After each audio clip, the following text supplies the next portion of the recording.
Pada pertemuan kali ini kita akan membahas materi tentang support vektor mesin, ya.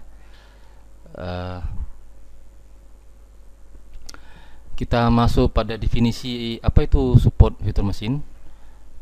Intinya support vektor mesin itu adalah non parametric tool untuk klasifikasi.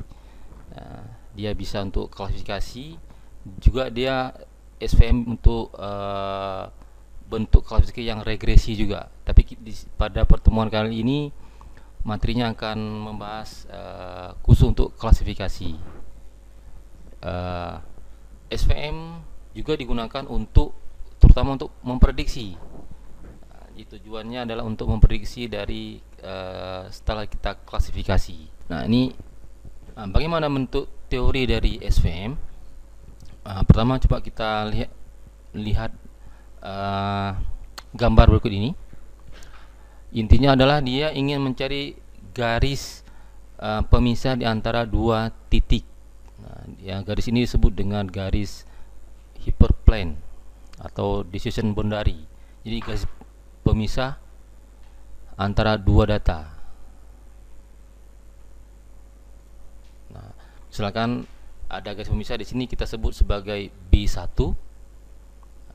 Nah, jadi kemungkinannya bisa kemari, bisa kemari, bisa kemari. Jadi banyak kemungkinan garis pemisah di antara dua titik ini yang warna hijau, peta hijau, dan warna bulat merah. Jadi bisa seperti ini, kita sebut dengan B2. Juga ada yang seperti ini. Jadi pembatasnya, pemisah garis hyperplane ini banyak kemungkinannya. Jadi yang ingin kita cari adalah garis hyperplane yang mungkin untuk memisah dua titik ini. Nah, misalkan kita bandingkan antara garis pemisah hyperplane B1 dan B2. Nah, bagaimana menentukan garis hyperplane yang terbaik di antara dua ini misalkan? Jadi ada kemungkinan yang lain, tapi kita lihat yang dua ini. Garis hyperplane yang terbaik adalah kita harus mencari dengan margin, ya, margin yang paling maksimal. Nah, jadi kalau kita bandingkan antara garis hyperplane B1 dan B2, itu nampak bahwa margin yang paling besar berada pada B1. Bagaimana kita mencarinya? Kita lihat di sini ada garis putus-putus, ya, di B1 ini yang kena dengan salah satu titik pada pemisah yang warna hijau, peta hijau. Kemudian ada di bagian atas untuk titik warna bulat warna merah, ya. Nah, coba kita bandingkan dengan yang garis hyperplane B2. Nah, jadi ada garis titik yang dekat dengan di sini kita sebut dengan B22 dengan B21. Jadi nampak di sini bahwa margin yang terbesar berada pada garis hyperplane B1. Nah, yang titik yang kena pada garis margin ini itu disebut dengan super vektor. Nah, jadi garis yang ini disebut dengan garis super vektor. Jadi seperti pada garis hyperplane B1, di sini ada garis ini disebut dengan super vektor. Untuk titik yang berwarna merah bulat, ini super vektor untuk titik pada posisi titik warna hijau peta. Super vektor adalah titik-titik data pada batas margin pada garis hyperplane.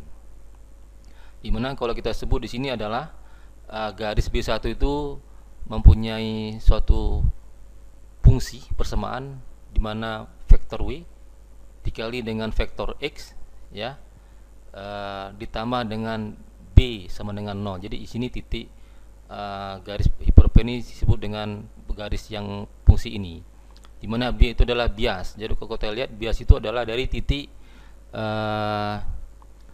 garis hyperplane pada yang paling jauh dari titik baik titik yang di warna merah bulat atau yang pada warna hijau peta. Jadi itu biasnya yang B.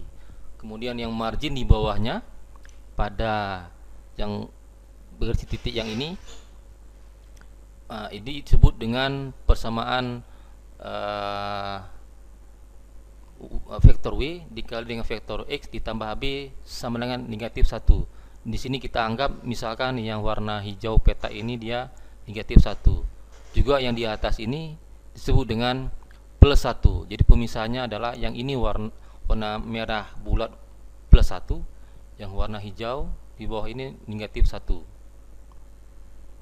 Nah, fungsi ini, kedua fungsi yang persamaan ini dengan persamaan ini itu kalau kita buat dalam bentuk fungsi yang lain, satu jika ada fungsi vektor W dikali vektor X ditambah B lebih besar atau sama dengan 1.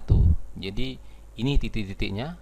Demikian juga untuk negatif 1 jika vektor W dikali vektor X ditambah B lebih kecil sama dengan negatif 1.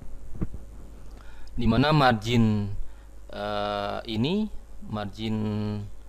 ini bisa dicari dengan 2 dibagi harga mutlak vektor W dikuadratkan. Nah, di sini ada disebut dengan margin D. Kalau kita lihat pada gambar ada di sini D, ya. Apa itu margin D? Yaitu minimum jarak antar hyperplane dan training sample. Maksudnya adalah di sini ada training sample vektor mesin ini, vektor super vektor ini pada garis hyperplane, ya. Kemudian hyperplane yang paling baik didapat dengan memaksimalkan nilai margin. Nah, jadi kita mencari garis pemisah margin ini yang paling maksimal. Jadi itu garis hyperplane yang paling baik. Juga hyperplane yang paling baik itu akan melewati pertengahan antara kedua kelas. Nah, jadi kemungkinannya bisa ini atau bisa yang lain. Bisa yang lain. Mungkin misalnya kita tarik satu garis hyperplane di sini. Nah, jadi garis hyperplane itu yang paling baik itu kalau dia melewati di tengah di antara kedua kelas. Kemudian sampel yang paling dekat dengan lokasi terhadap hyperplane disebut dengan supervektor. Ini maksudnya garis yang titik yang ini yang paling dekat dengan hyperplane, berarti dia menyentuh dengan batas margin. Kalau di sini dengan batas margin B12, yang di atas dengan batas margin B11. Proses learning untuk dalam SPM itu adalah mencari supervektor untuk memperoleh hyperplane yang terbaik. Jadi bisa kemungkinannya karena ini datanya sedikit, mungkin kalau datang banyak mungkin bisa banyak supervektor yang mendekati dengan margin, baik margin yang negatif 1 atau margin yang positif 1. Kita balik lagi, margin D itu minimum distance atau jarak minimum antara hyperplane dan training sample. Ya, jadi kita cari garis hyperplane terbaik dengan memaksimalkan D.